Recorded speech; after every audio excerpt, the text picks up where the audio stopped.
Shankar is settling into his new kingdom. He likes to take it easy and not exert himself in the heat. When the flies settle, it's lunchtime for the frogs.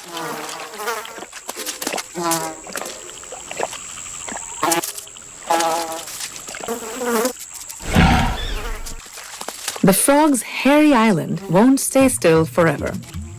Is there time for one last snack before Shankar goes on patrol?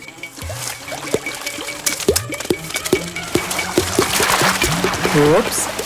Time to eject. The open meadows are a challenging place for Amba to hunt. It's hard to sneak up on prey here. She's found a new herd of deer. With their heads down, they could be targets. If no other animal sees her and sounds the alarm.